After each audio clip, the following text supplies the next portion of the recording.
Rev up your engines!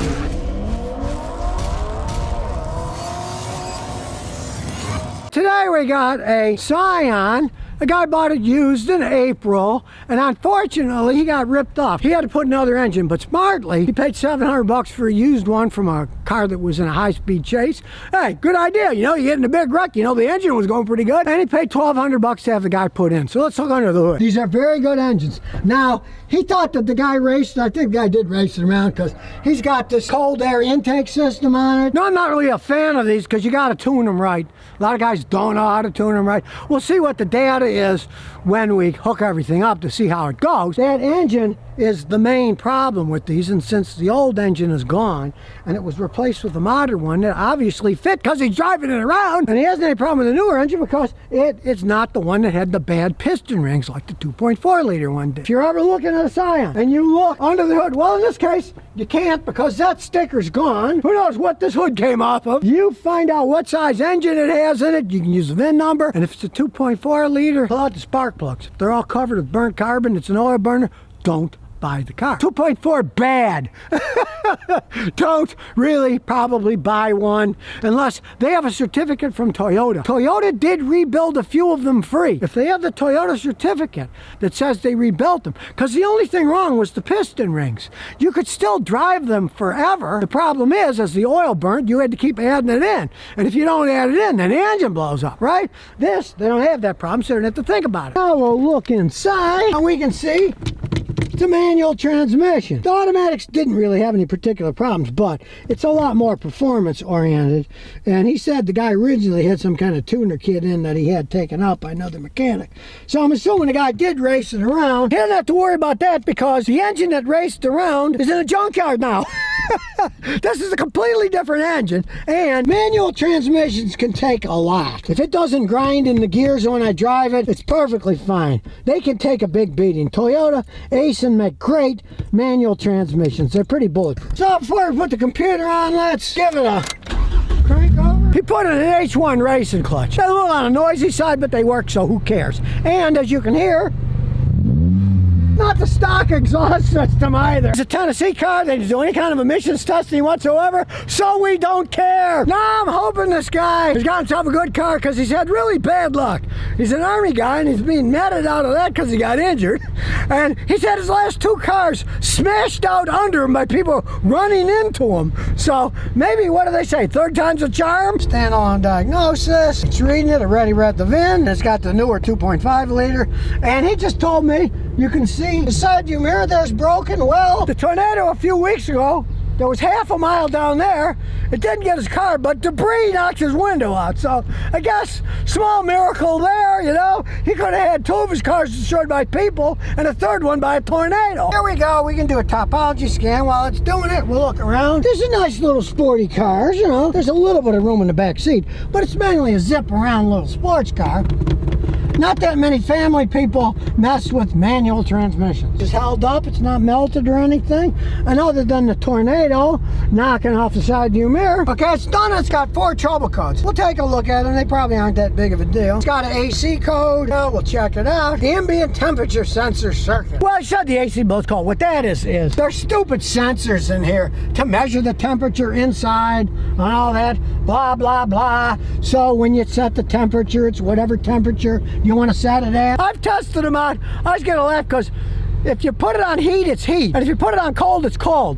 But a lot of times if you start fiddling and you put it at like 71 degrees, it'll put out heat. But if you put it at 70 degrees, it'll start blowing air conditioning, no matter what the temperature is. So it blows cold when he wants it. We'll just leave it at that. So we turn the car off and we'll erase that stupid thing. But it's permanent, so it knows. We don't care. It's also got a code for the ABS traction control system. Let's see what that is. Left front speed sensor circuit open or shorted out. He said he had that replaced recently. And there's an engine control system malfunction, which is the same thing.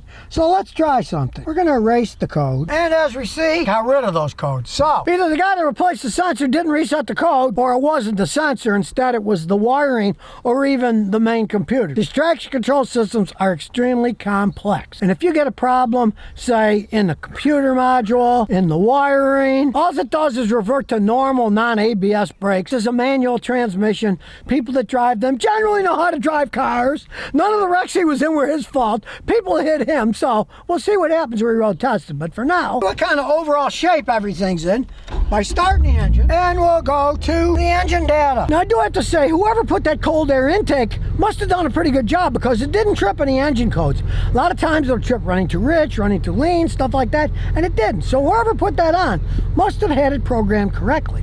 This isn't just some kid buying it on Amazon and bolting it on. So remember, black's good, red's bad, and the mass airflow sensor's good. Are going through all this data. Now the short-term fuel trim, it isn't really bad. 0.78, now it's 0. Zero's perfect, and 115,564 miles on it. The engine doesn't, and it came out of a wreck that only had 35,000 miles. So it doesn't surprise me that the fuel trim is practically perfect the whole time, because it's an engine that's only got 30-something thousand miles. You can see the targeted air fuel ratio's almost perfect. I mean, look, 1.00 is perfect.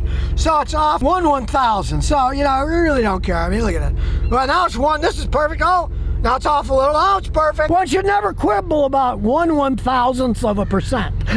I mean, that's really nothing. And even though it's had a lot of stuff gutted, it's got a catback exhaust. You can see it's got no trouble codes for the emission system, so hey, not that it matters in Tennessee. The part injector's working fine. Monitored voltage, 13.4, that's fine. Off timing is fine. And as you can see, it has 0 misfires, which isn't surprising, considering that the used engine only had like 35,000 miles. It's nothing. Those engines can go 300,000-400,000 miles. Now he's got longer legs than me, so that's coming up a little bit. Clutch is a little stiff because, hey, it's a racing clutch. Check it out. Look how smooth this thing idles.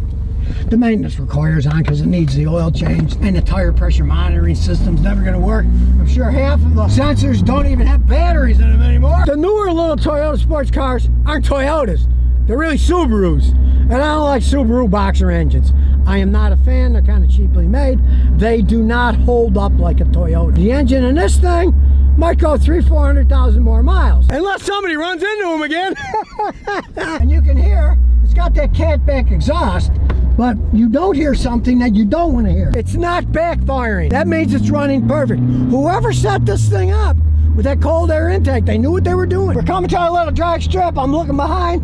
There's nobody behind us. We'll come to a stop. Nobody's there. And whee!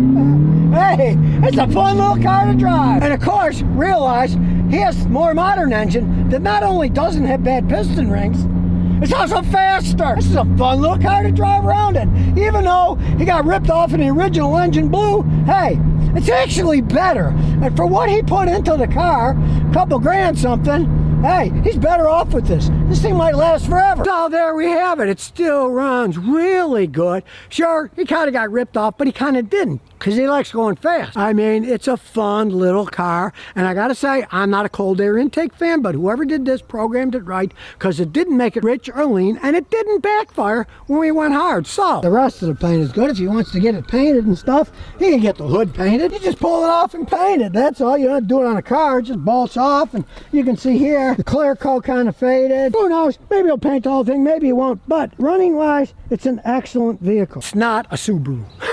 I just don't care for those Subaru boxer engines, which the little Toyota sports car is now. And, you know, it's a Scion, and yeah, they don't make Scions anymore. Scion's just Toyota. They put a name in. I don't know why Toyota did it. Toyota had a great name. Why would you say, let's sell cars to people, but we won't call them Toyotas, we'll call them Scions? Toyota had a good name. I could understand if it was Fiat, and they said, let's call them something besides Fiat, and then people won't realize they're pieces of crap Fiat. Everybody knows Toyota's good. That was a mistake. Toyota lost a lot of money on the deal. There are no longer Scion dealers, but the same basic cars are still out there. You can get parts for them. It's not like you can't get parts for them. He got a whole engine and had it put in, and now it runs like a clock. So if you're thinking about buying one of these, remember what I said. If it's an oil burner, stay away from it. He didn't know, and his engine blew up anyways, and he's got the new one that doesn't burn oil, so it worked out okay in the long run. He's still only in the car for peanut money compared to what new ones cost. So if you never want to miss another one of my new car repair videos, remember to ring that bell.